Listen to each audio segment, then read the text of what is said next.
Bring to us your poetry from inspiration sought.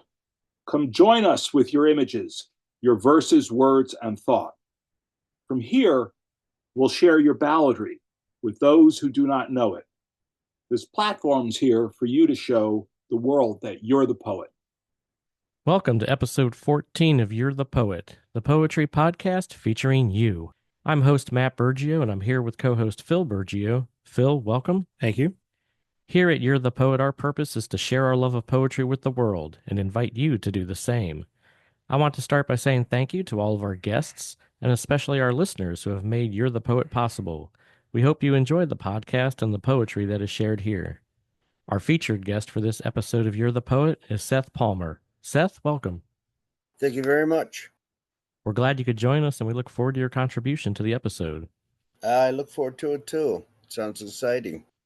Awesome. All right, to start things off, we're going to do something a little different here with our classic poems, and we're going to read two poems for this episode. And the reason is because the poem that I wanted to share was Ozymandias by Percy Bysshe Shelley. And when I was doing my research for the poem, I discovered that there were actually two poems written. It was a competition between Shelley and his friend Horace Smith. And they decided to do a little competition based on a Egyptian statue found in the desert that had an inscription on it.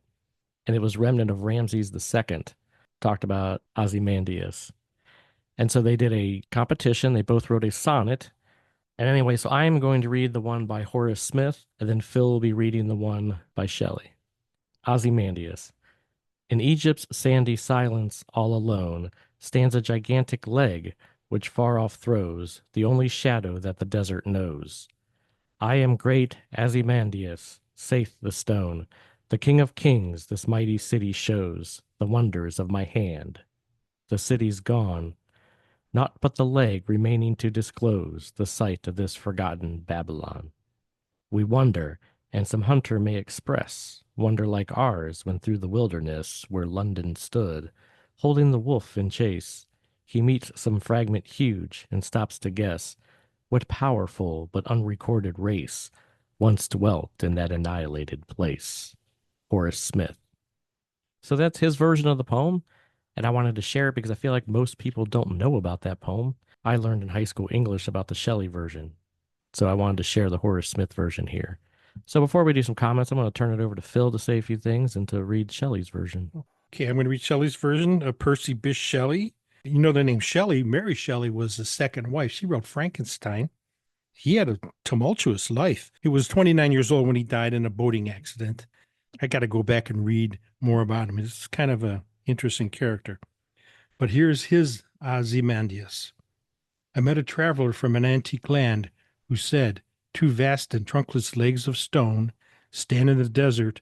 Near them on the sand have sunk a shattered visage lies whose frown and wrinkled lips and sneers of cold command tell that its sculpture well those passions read, which yet survive stamped on these lifeless things, the hand that mocked them and the hearts that fed, and on the pedestal these words appear, my name is Ozymandias, king of kings.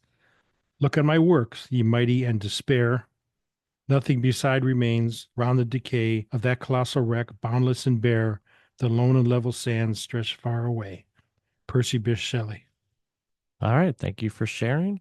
Yeah, so I always found those poems interesting, or at least the Shelley one. I was always kind of captivated by that when I first learned about it in high school. This kind of lost, forgotten kind of civilization or forgotten king. Any thoughts there, Seth?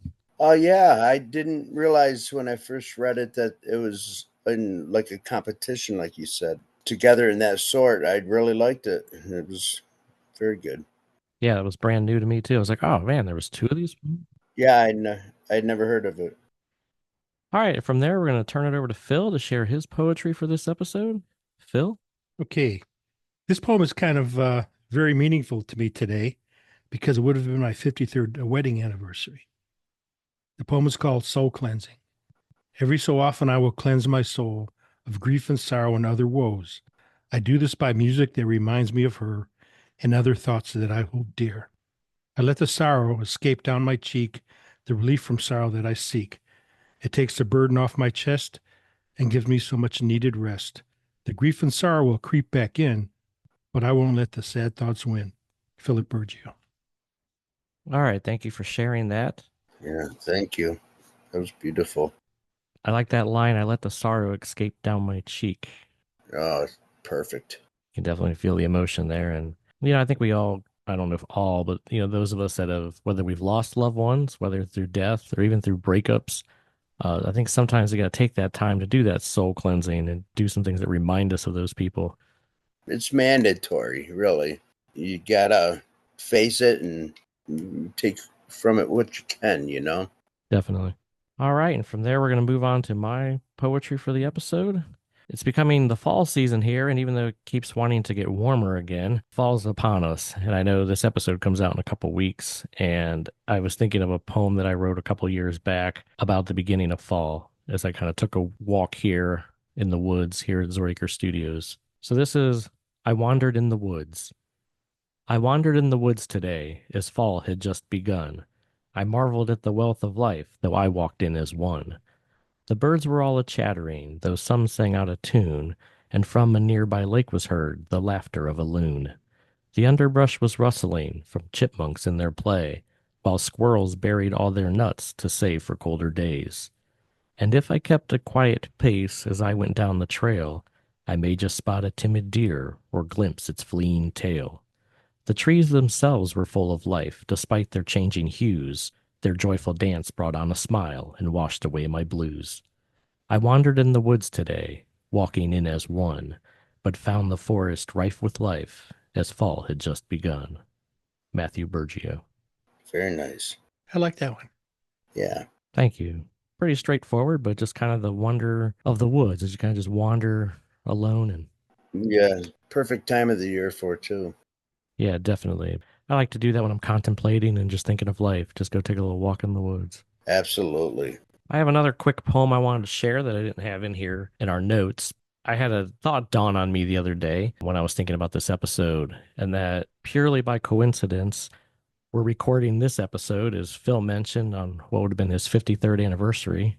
And then I realized that it's airing on my first anniversary on September 23rd. That's something else. So I was like, wow, kind of an anniversary connection there. So I had a strike of inspiration and wrote this little poem to commemorate the occasion. This is A Toast to Anniversaries. A toast to anniversaries, the new ones and the old, to all who form our memories and the cherished times we hold. From year to year, as time moves on, relationships they grow, and we celebrate with open hearts and gestures that we show.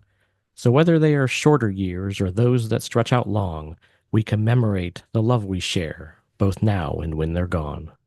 Matthew Bergio. Oh, something's escaping down my cheek. Yeah, exactly. Yes. So I just want to dedicate that to my parents and then to my loving wife, Sarah. It's interesting how that all works together. Yeah.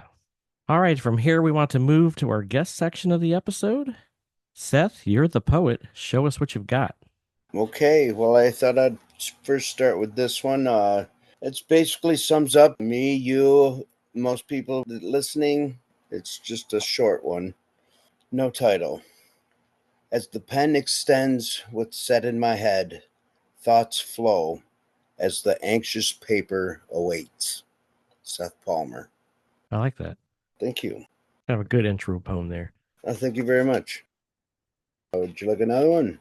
Yeah, definitely. I saw you had a few you wanted to share. You're welcome to share one. Okay, I'll go on to this one. A few of my friends requested this one. It might hit deep to some people. It's called Maggots of the Mind. Mental illness is one of many forms described as having an out-of-body experience while trapped in your own mind. You're tied to a whipping post, watching yourself rot and drown at the same very slow time. Maggots of the mind squirm their way to devour all livable existence left. Seth Palmer. All right, thank That you is for deep. sharing. Yeah, that is deep. I like that. Yes, it's not the cheeriest one, but mental health needs to be definitely, addressed, and it's a good thing to write about. Yeah, like you said, addressed and talked about. Yeah, it sure does. And I think poetry is a great outlet to express that for those that are going through some of the depression and things like that. Yes, I almost rely on it. I have to have pen and paper in every place I'm at. Nice. Good way to release emotions. Yes, absolutely. Got another one for us? Sure, I got two short ones. Go for it. Okay, this one it's called Accept and Dismiss. I won't let these things bother me anymore. They've already affected me. There's nothing I can do. I can let them keep eating me from the inside, constantly battling the battering of past wrongdoings, or simply accept and dismiss to bother me no more. Seth Palmer. Nice. I like that, accepting it and toiling with it and then letting it go. Yeah, you got to let it go. You got to deal with it, but you got to let it go too. It's like one of my favorite Sicilian proverbs. You take life as it comes. Absolutely. Take it as it comes and let go of the bad stuff. Yep. Another one? Yeah, I got two short ones. Is that good? Go for it. Okay.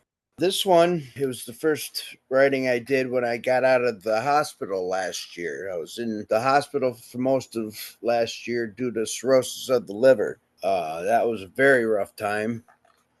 Anyways, this would be the first one that I wrote. There's no title. And as they beckoned to the elders and the powers that be, I reluctantly crawled and clawed my way back into a living entity, growth and prosperity in its ways of give and take. Seth Palmer. Thank you for sharing that. You said that was the first one you wrote? First one out of the hospital last year. Okay. So, yeah, I was in no frame of mind at that point. I'll close it with this last one. This poem is called Apart. It was actually the very first time I was published in a book. It was in the International Book of Poetry that's out there. I think they do it every year. I ended up getting page one on that. And then also I won an Editor's Choice Award for it. Cool. Oh, congrats. Thank you. Yeah, this is called Apart.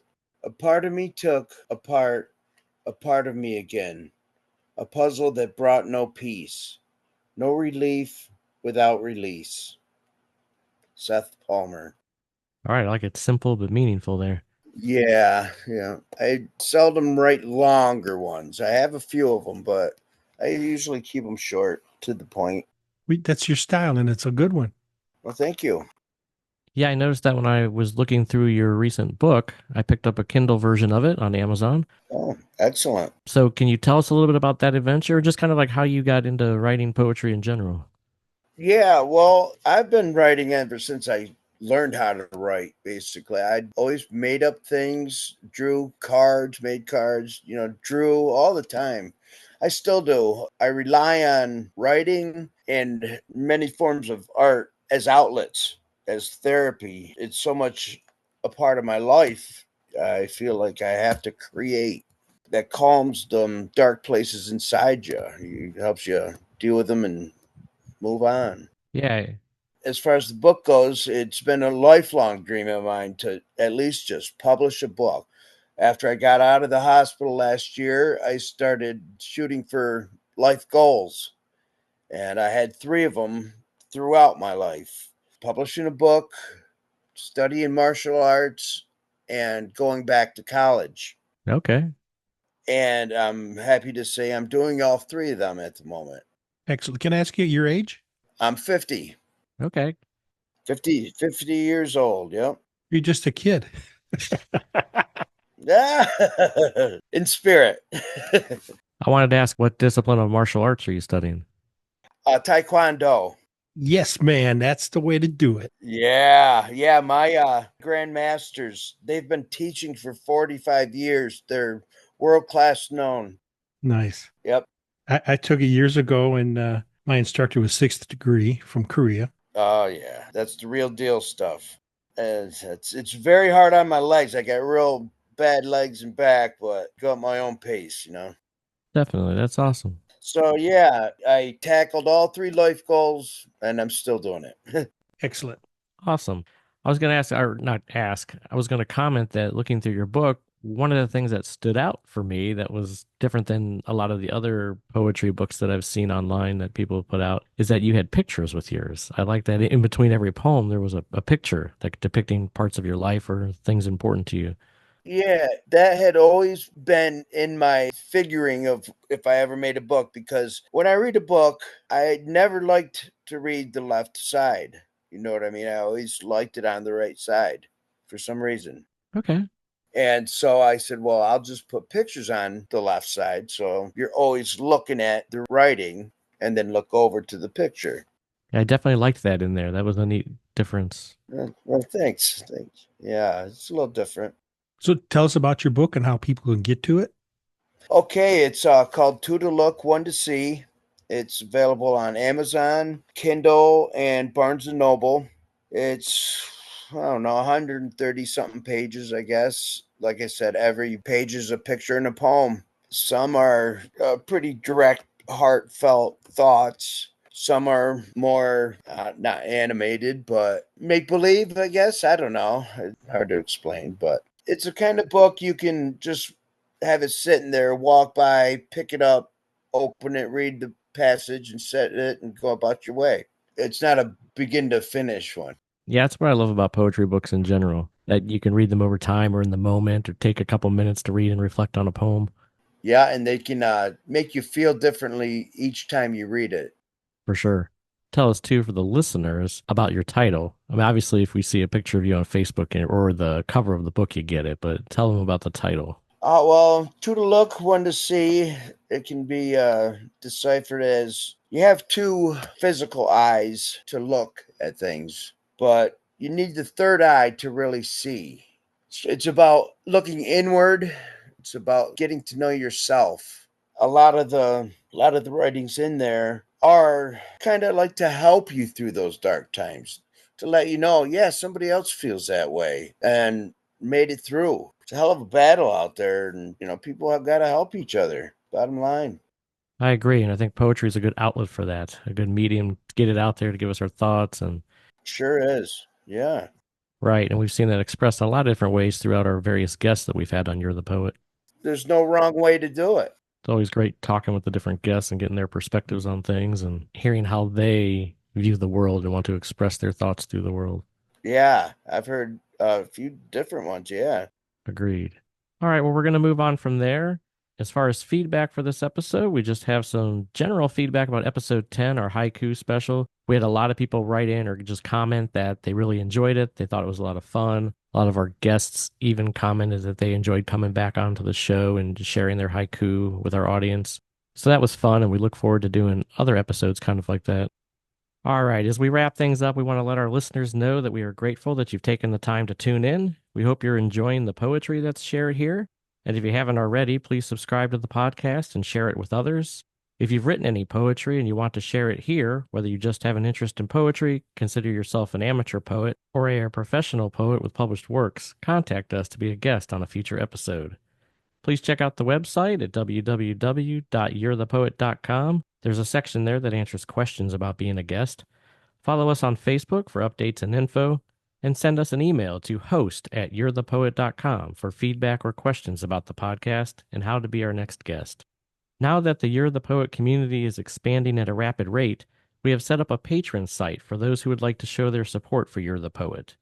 You can find us on buymeacoffee.com/you'rethepoet.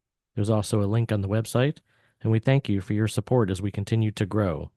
Until next time, Phil, thanks for joining us. Anytime. Seth, thanks for being our guest. Thank you very much for having me. All right, guys, thank you. Goodbye.